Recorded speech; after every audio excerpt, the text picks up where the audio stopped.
This is From the Hood to Hair, where I share my story, my perspective, and what it took to get here. There's a moment you think you're working towards, where your work gets recognized, where all the effort starts to feel worth it.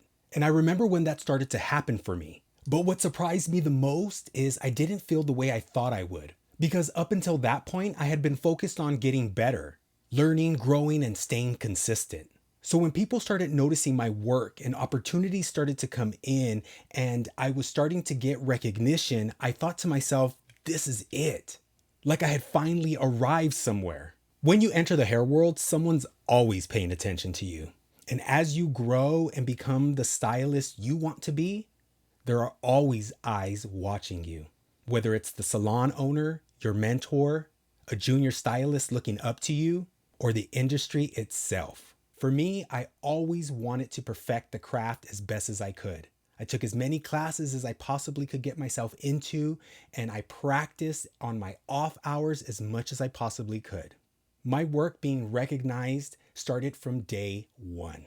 And what that did for me was make me strive to be better and better and better than I was the day I entered the hair industry. So self-reflection for me is what helped me grow into the stylist I am today. But here's what I didn't expect. Recognition doesn't automatically give you confidence right away. It actually brings a different kind of pressure. And now it's not just about doing good work. Now it's about doing it again and again and again. Whenever I get a new client in my chair or one of my regulars asks for something new, I get a little bit nervous inside still. And that's because I want to perform the best possible job I can. I want my clients to leave happier than when they came in. And in order to ensure that, I have to make sure that my skills are up to par. And for me, that brought up something deeper. Because even though people were seeing my work, part of me was still that person trying to figure out where I belonged. Still code switching, still adjusting, still trying to see if I was enough. And this is when I realized something important. Being seen and feeling secure are not the same thing. You can be recognized by others and still be figuring it out. But instead of letting that pressure stop me, I used it. I leaned into the work. I stayed consistent. I kept learning because I understood something by then. Opportunities come and go, but the work, that's what stays with you. In my journey of seeking education, I had to put my social anxieties aside. To sit in a classroom full of strangers that I never met before and put my knowledge on the table for everyone to see what I know and what I don't know in itself is nerve-wracking. But I did it.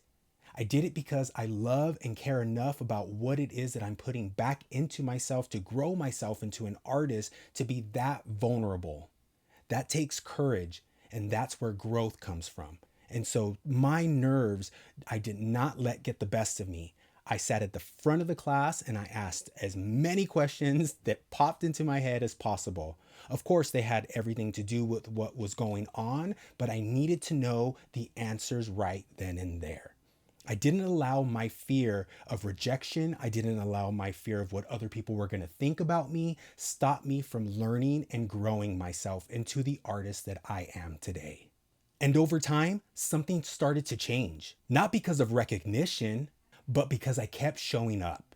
That's where real confidence started building. Not from being seen, but from proving to myself that I could keep going. That moment taught me something that I still carry with me. Being seen is not the goal. Becoming consistent is. Because consistency is what turns moments into something real. And in the next episode, I'm going to talk about what happens when growth brings new challenges and the industry starts showing you a different side of itself. This is From the Hood to Hair, and I'll see you in the next one.